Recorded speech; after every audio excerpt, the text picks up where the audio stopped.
Welcome to the show for another episode of Move It Daryl. Real talk in the local real estate market. We're joined by our guest, former Mayor Gow Fields, and I'll bring him on in just a second, guys. We're gonna bring him on here.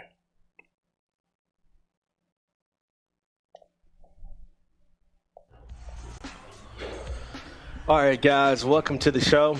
I'm here with Mr. Gow Fields. Mr. Fields has a lot of experience in the real estate arena.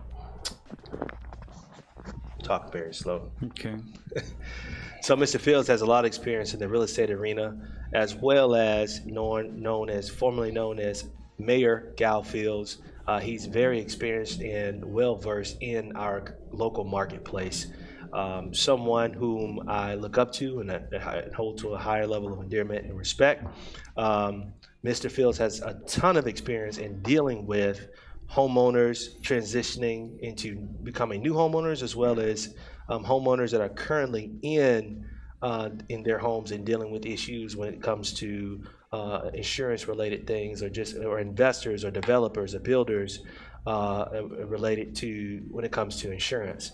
Anytime I have a problem or anytime I have a question related to real estate, I give him a call and he's always there to answer me, and he responds to me very quickly, which was why it was very important that I brought him onto the show to shed some of his expertise and light on our local marketplace in terms of what is it like, how is it going through the buying process, and from an insurance perspective, and why it's so important that you have a good team, someone that's well versed in the insurance space, got to assist you in getting a competitive rate, as well as do it in a timely manner and give you the best option that fits your situation.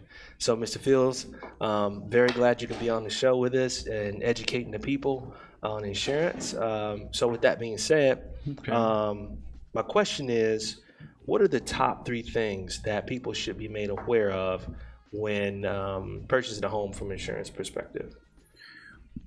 One of the first things that they should make sure they consider is that once they've decided that they're going to pursue a purchase, that's the time to begin a conversation with their insurance agent to let them know if they have one. Generally, people will have automobile insurance if they're looking at purchasing a home. There are some cases where they don't, so they may not have a relationship with someone, but they can't ask their real estate agent for a recommendation. There are a lot of people who do that, particularly those that may have purchased auto insurance online and they don't have a relationship with someone who can answer some basic questions to get them ready for the purchase process. In doing that, they can begin asking some questions about how does it work, what are some things they need to be taking into consideration. And so we get a number of people who are first-time home buyers, or maybe it's been a while since they purchased and are not sure what to expect. And we at least try to help them to feel comfortable with that and knowing what questions that they need to be asking as they move through that process. Some realtors have good relationships with those companies that do the lending, as well as those that handle the closing, and others may not. And so some have a good team in place to help them and make that process a little smoother, but it ranges the gamut. We've seen a little bit of all of it. So for the first-time home buyer, they've never purchased a home, what would you say is the most important thing they can do based off your experience in the marketplace and starting this process of buying a home from your point of view? Well, for a lot of them, I try to encourage a potential buyer to go get pre-qualified first, so that they have an idea of what price range they need to be looking in, how much they're going to need for a down payment, and what their debt to income ratio is going to allow them to be able to afford. I have seen situations where someone was approved, it was not their first home, they were approved for a home that was $450,000 after their down payment, and then the bank began pressuring them on, well, you got to get insurance at a lower cost. Eventually, they wanted them to have insurance that was less than $1,000 a year on a $450,000 home. And so they're looking for me to produce the miracle on that result, because their realtor wasn't going to take a cut in their commission. The seller didn't want to move at all on the price, and anybody moving anywhere would have made the numbers work. Mm-hmm. They expected me to make it work. And so, we got it worked out for them, because this was a home they really had their heart set on purchasing. And I think the insurance was maybe $300 or $400 higher a year than what they needed to be, so we had to work something out. We just had to adjust some coverages and take some things off to get them through closing, and then put it back on after closing. So I can give you firsthand experience where insurance has literally killed the deal. So it's important to have someone who can think creatively through a process like that, where the numbers are tight, no one's moving, yet you have someone that can say, okay, we can move some numbers here to make this deal work for you. And if you're working with a big brokerage, a lot of times there's no give anywhere. No.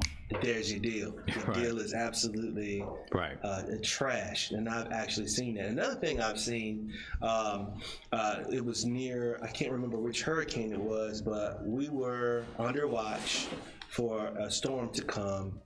And we got almost everything ready to go, wrapped up for a clear to close, and our buyer worked so hard to get to that point.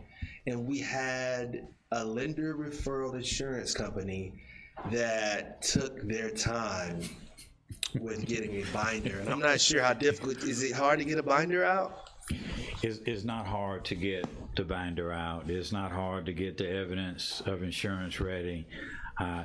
If they call you at the last minute because somebody else failed to do it, and you're needing to work it in and whatever else you have going on, that's a challenge. But all the insurance agents know when a storm is approaching.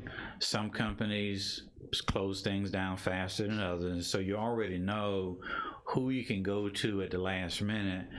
But that means they've got to be a little more flexible on what the cost of insurance can be, because as you might imagine, the ones with the best prices shut things down the fastest. Right, you got to pay a premium, right? Right. So that was exactly our situation, and we had to wait the storm out and a couple of weeks extra. The seller wasn't happy, the buyer wasn't happy. I don't think anybody was happy. Nobody was happy. But I think, knowing what I know now, if I'd reached out to Mr. Fields then, I think I would have got the job done. Right. So this is why your team is so important. Right. From an insurance perspective, and I'm not sure if you dealt with this, Mr. Fields, from a wealth building perspective, as a homeowner, what are some strategies or things that people should be made aware of that would help them? I know from a whole life policy perspective, there's some different things that you could do, but from your experience, what are some things that would help our consumers, from a wealth building perspective and home ownership? Well, certainly on home ownership, that is a key part of wealth building for many Americans. One of the things to make sure that you do along with that is purchase life insurance.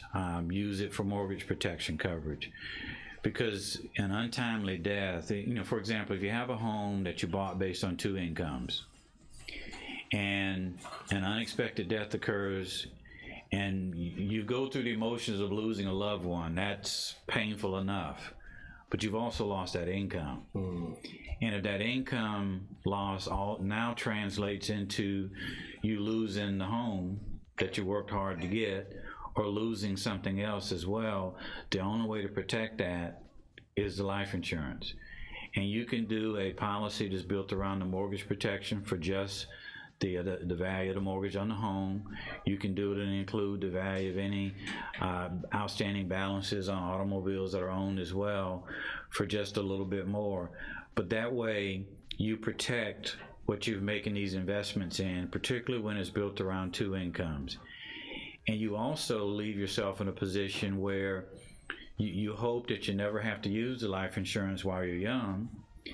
And if you purchase a policy that actually has an equity accumulation, like owning real estate, in the long term, that also becomes an addition to your wealth because it has a cash value feature or an equity or savings feature tied to it. So I just want to highlight that. Is this something that you could use as what would cliche be called a living benefit? Yes. This cash value. So, as you said, you have a whole life policy on you that protects you in your home in case something ever happened to you and your family. And over time, there's equity that built into this. And I've heard strategies where people overfund these because are they taxed? No. Is this not a taxable thing? It is, there's a formula that has to be maintained. Mm-hmm. The acronym for it is the TEFRA corridor. Because life insurance companies are regulated too, you can overfund them up to a point. Mm-hmm. So that it becomes a savings vehicle for you where the interest that cash accumulation is building is tax deferred. Mm-hmm. So it allows you to accumulate more money there than you would if you put it somewhere else where the interest is being taxed every year along the way. Now, when you say it would accumulate more than it would someone else, is this a risky place to put your money? No. Why is that? Because the insurance company has to guarantee what the cash value accumulation is going to be. If you use a universal life policy or an index universal life, the index is going to give you a little higher return than the universal. They both fit under the broader category of what some people refer to as whole life. But the traditional whole life pays you the least amount on that accumulation. Index pays you the greater amount, and what the indexing is, you're participating in what's happening in the stock market or the equity markets, but you're doing it with an index, not in direct investment in it. So if I understand what you mean by index, that means as the market does well, the policy is participating in that action. Right, you participate in a percentage of it because you're not directly in it. And if the market has a bad month or bad week, month, or year, you don't go backwards with it. So you make money, but you don't lose it. Right. When you reach a new high, that becomes your new floor. Mm-hmm.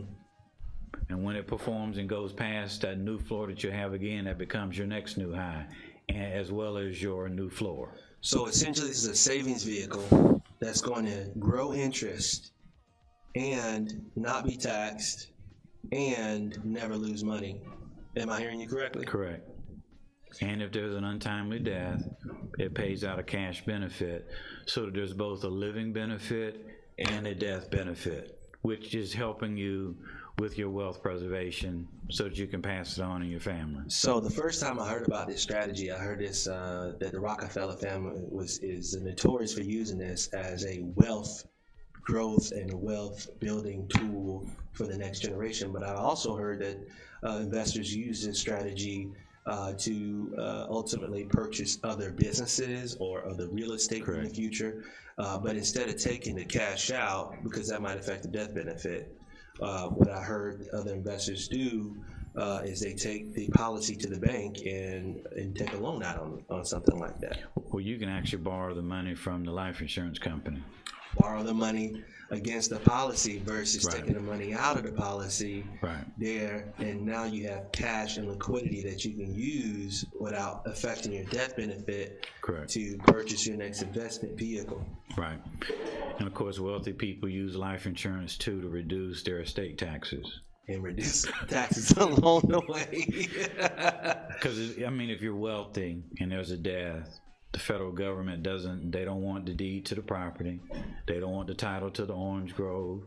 Or one common example that was used was when under the old Miami Dolphin family ownership, the owner of the Dolphins died unexpectedly and they owned the stadium. But they had to sell the stadium to pay the tax bill. As opposed to if they had life insurance, the life insurance could have paid the tax bill. You keep the stadium. Did y'all catch that? Okay. So, in other words, get a policy on your property that'll protect you from estate taxes, the federal government. And mind you, federal taxes trump everything. Right. Any notes, any other first line of positions. So it's very essential that when you're setting your family up, that you have some form of insurance to protect you from something like that. Yeah. That was an awesome nugget. Also, for my investors out there, I have first-time home buyers out there that follow me as well. But for my investors that also follow the channel, I became aware of something that I didn't know was a thing because I don't personally develop or build houses. Right. And I just happened to give Mr. Fields a call, and I was like, we were talking about. I was telling him about a spec unit, or spec units is just something we're going to build put on the marketplace to pretty much advertise for other new construction homes. And Mr. Fields were telling me that there is an insurance policy that we could use that would protect us during that period of construction that I didn't know anything about. Yeah, there are two types of investors. There's some that build one home at a time, and certainly you can purchase a builder's risk policy to cover the home in the course of construction, so that if something happens to it before it's finished or before you're able to sell it, the insurance policy will put it back to the same place it was before the loss. And then you have some people that have a portfolio of investment properties that they may be buying and selling, constructing a new and add to it. They can get a blanket policy, and you can treat that policy the same way you would if you had an automobile insurance policy with multiple cars on it. As you sell one, you take it off. As you get another one, you put it on. And you can do that as a real estate investor with multiple properties that you may have under ownership also, where you move them and add them as you need to, as you buy and sell or make changes to the portfolio. Essentially, it's like a lot takedown, gentlemen. As you purchase these, as you start construction on the next one, you can move your policy on to the next one. It's going to protect your liability with construction workers, theft, all those crazy things that we don't think can go wrong that goes wrong. This is an awesome policy to have in place that protects us from. How much would something like that generally cost for an investor? One of the more recent ones I did, they bought a home that was in not the greatest condition, but it was about a 3,000 square foot home. They generally price it based on what the completed value is going to be, or the amount of investment you're going to put into it. They were putting a couple of $100,000 into it, and so the formula looks at what is going to be worth when it's completed, what your dollar investment into it, and that ran for them for 6 months. They wanted a 6-month construction period because you can do it on 90 days, 6 months, 9 months, or even a year, depending upon the project. But this 6-month policy ran them about $1,800. So $1,800 protects your equipment, well worth the investment. You guys know, and I know as well. You do enough of these rehabs and flips, something is bound to go missing, wrong. Right. We get concrete that comes in that rocks on us. I mean, all kind of things that can go throughout a rehab that you don't think about. Here's something that could come into place that could essentially help cover those costs that we take along the way as we continue to do our rehabs. Running out of time here. We really appreciate you guys for tuning in. I'll turn it over to Mr. Fields if you have any closing remarks he wants to make. Well, just want to say thank you for having me. One thing I would remind people of, whether they're a seasoned real estate investor or a first-time home buyer, remember in the real estate arena and the insurance arena, there's 3 values. One value is the value you pay your taxes at. The property appraiser sets that value and the tax collector collects based on that value. The other is what you buy and sell at. That is driven by the real estate market between buyers and sellers. The third value is what you insure it at. The insurance companies are going to look at what the insurance replacement cost is in the event of a total loss, and that's taking it back down to the slab. But the insurance replacement cost does not take into account the value of the land, because if lightning strikes the ground, you don't have anything that's damaged. And so those are 3 values that are determined, they're determined differently. But it's important for you to understand when you're having conversations about what you need to insure something at. Your insurance professional needs to show you what the replacement cost value is, and that's why the insurance is being based on that number, and also why it's different from what you may be paying for it and getting a mortgage on it for, or what the property taxes are based upon. But those are three different values on the same piece of real estate and the building improvement that's sitting on it. Wow, I just learned something. Three different values. One is appraisal value. Two is a market-driven value that we specialize in compared to market analysis, real estate agents. And the third is the cost to construct and cost to bring down, right, which is a completely different cost analysis. So thank you for all of the gems and nuggets, Mr. Fields. Yes, sir. Formerly known as Mayor Fields. We really appreciate you for coming on to the channel, adding value to our followers. Thank you guys for tuning in. As always, move it, Daryl.